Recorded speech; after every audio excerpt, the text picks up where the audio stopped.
الشيطان الرجيم بسم الله الرحمن الرحيم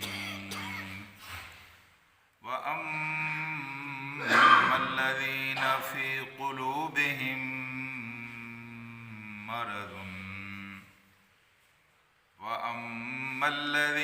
في قلوبهم مرض فزادتهم رجسا إلى رجسهم وماتوا وهم كافرون صدق الله العلی العظیم۔ رفقائے گرامی، یہ بات ہم سب کو معلوم ہے کہ کائنات کے اندر سب سے زیادہ پاکیزگی کو، نظافت کو اور طہارت کو پسند کیا گیا ہے۔ گندگی، نجاست اور ناپاکی کسی کو بھی پسند نہیں ہے۔ جسم کی طہارت بھی، مکان کی طہارت بھی، ماحول کی طہارت بھی مطلوب ہے، لیکن سب سے زیادہ اہمیت جس بات کی ہے وہ ہے کہ آپ کا دل پاک ہونا چاہیے۔ دل کی پاکیزگی جسم کی پاکیزگی سے زیادہ اہم ہے، اور دل کو پاک کرنے کے لیے جس طرح جسم کو پاک کرنے کے لیے پانی سب سے بڑا ذریعہ ہے، اور صابن ہے، دوسرے ذرائع ہیں جس سے ہم جسم صاف کرتے ہیں، دل کو صاف کرنے کے لیے سب سے بہترین ذریعہ یہ اللہ کا قرآن ہے۔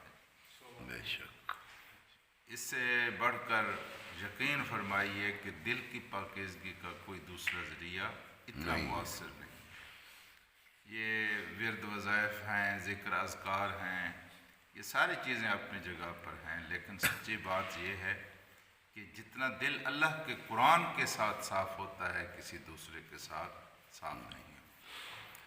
اور دل کی پاکیزگی کتنی ہمیں حاصل ہے، اس کی دو نشانیاں ہیں۔ کسی دوسرے سے پوچھنے کی ضرورت بھی نہیں ہے، اور کسی دوسرے کو بتانے کی ضرورت بھی نہیں ہے۔ خود آپ اپنے دل سے پوچھیں گے تو آپ کا دل جواب دے گا کہ آپ کا دل کتنا پاک صاف ہے۔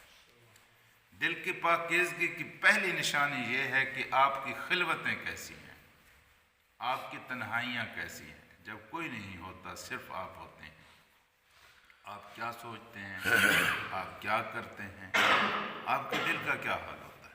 کوئی نہیں دیکھ رہا، ہاں جی، کوئی نہیں جب دیکھ رہا ہوتا، اور رواج بھی ہوتا ہے گندے کام کرنے کا، گناہ کے کام کرنے کا، غلط کام کرنے کا، رسم دنیا بھی ہے، موقع بھی ہے، دستور بھی ہے، لیکن پھر بھی اگر آپ کا دل صاف ہے تو آپ کو کبھی وہ گناہ کے کام کی طرف لڑکنے نہیں دے گا، آپ کے دل کو پکڑ کر رکھے گا، پہرا دے گا۔ ایک یہ اس کا مطلب یہ ہے کہ دل پاک۔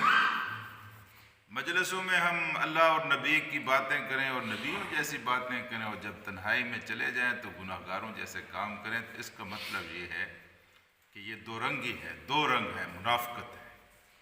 اور دوسری دل کی پاکیزگی کی نشانی یہ ہے کہ اس قرآن کے ساتھ آپ کو محبت ہو۔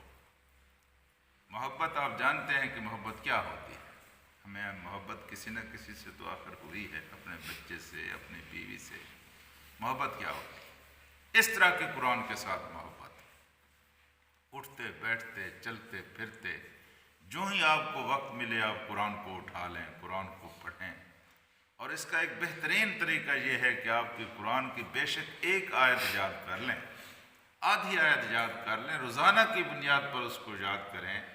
اس کو جب آپ یاد کریں گے تو بار بار آپ کو قرآن سے رابطہ کرنا پڑے گا، اور قرآن مجید کو آپ یاد کرنے کے لیے قرآن کے ساتھ آپ کا تعلق بن جائے گا۔ یہ حافظ قرآن کے جو درجات اللہ کے رسول نے بیان فرمائے ہیں، یوں ہی بیان نہیں فرمائے ہیں کہ ایک آیت کو یاد رکھنے کے لیے پتہ نہیں کتنی دفعہ اس کو پڑھنا پڑتا ہے، تب جا کر وہ قرآن کی آیت یاد ہوتی ہے۔ اس کا ایک بہترین ذریعہ یہ ہے۔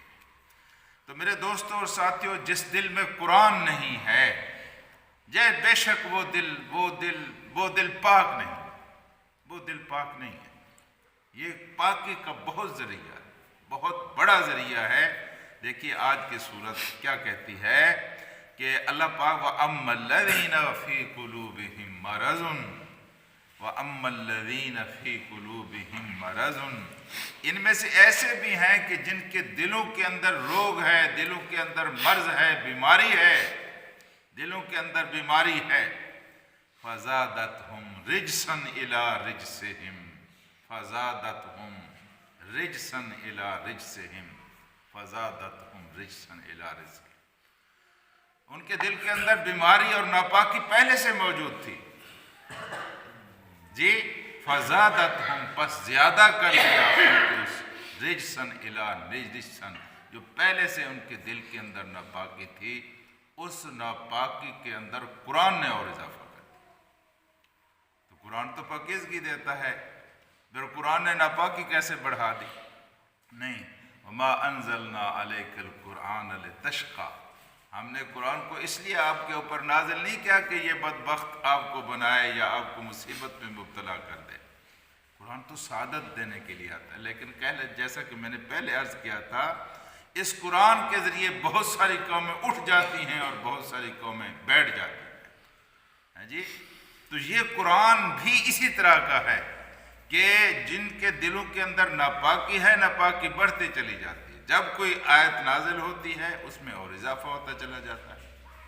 پہلے اگر 60 آیتیں تھیں انہوں نے انکار کیا تھا، تو آج 161 آیت ہو گئی ہے یا 61 آیت ہو گئی ہے، تو ایک آیت کا اور انکار ہو گیا، ان کی ناپاکی میں اور اضافہ ہو گیا۔ تو جو ہی وقت گزرتا چلا جاتا ہے ان کی ناپاکی اور ان کی پلیدگی میں اضافہ ہو جاتا ہے، وَمَاتُوا، اور مر جاتے ہیں اسی حالت میں، وَهُمْ کافرون، اور اس وقت وہ کافر ہوتے ہیں۔ مسلسل یہ انکار کی وجہ سے مسلسل ان کی ناپاکی اور ان کی پلیدی میں اضافہ ہوتا چلا جاتا ہے، وَهُمْ کافرون، اور جب وہ مرتے ہیں تو وہ کافر ہوتے ہیں۔ ان الذین کفروا وماتوا، بے شک وہ لوگ جنہوں نے کفر کیا اور پھر اس کفر کی حالت میں مر گئے، فَلَن يُقْبَلَ مِنْ أَحَدِهِمْ مِلْءُ الْأَرْضِ ذَهَبًا وَلَوِ افْتَدَىٰ بِهِ، ان سے اتنا سونا وہ اگر دیں جتنا پہاڑ ہوتا ہے، مِلْءُ الْأَرْضِ، جتنی زمین ہے اتنا سونا بھی دیں، تو اللہ تبارک و تعالیٰ ان سے وہ سونا قبول نہیں کرے گا جی۔ اولئک لہم عذاب علیم وما لہم من ناصرین، ایسے لوگوں کے لیے دردناک عذاب ہے، وما لہم من ناصرین، اور اس عذاب سے بچانے والا، کوئی ان کی نصرت کرنے والا، کوئی ان کو امداد دینے والا، کوئی ان کے کام آنے والا کوئی بھی نہیں ہوگا جب وہ اس عذاب میں مبتلا ہو۔ تو میرے دوستوں اور ساتھیوں، موت کا پتہ نہیں ہے کب آتی ہے، اس وقت اس لیے ہر وقت انسان کو ڈرتے رہنا چاہیے کہ میں کسی ایسی حالت میں نہ ہوں جو اللہ کی نافرمانی کی حالت ہو، اور اس حالت میں اگر موت آ گئی تو پھر تو یہی حال ہوگا جو قرآن حکیم نے بیان کیا ہے۔ کبھی انسان نفاق کے قریب ہوتا ہے، کبھی انسان منافقت کے قریب ہوتا ہے، اور کبھی انسان ایمان کے اوپر درجے کے اوپر۔ تو آپ ہر وقت اس حالت میں رہا کریں، کیونکہ موت کا پتہ نہیں ہے، اس حال میں رہا کریں، رہنے کی کوشش کیا کریں کہ جب آپ ایمان کے اعلیٰ درجے پر، کہ جب موت ہے تو ہم مومن۔ اللہم صلی علی سیدنا و مولانا محمد و علی آل محمد کما صلی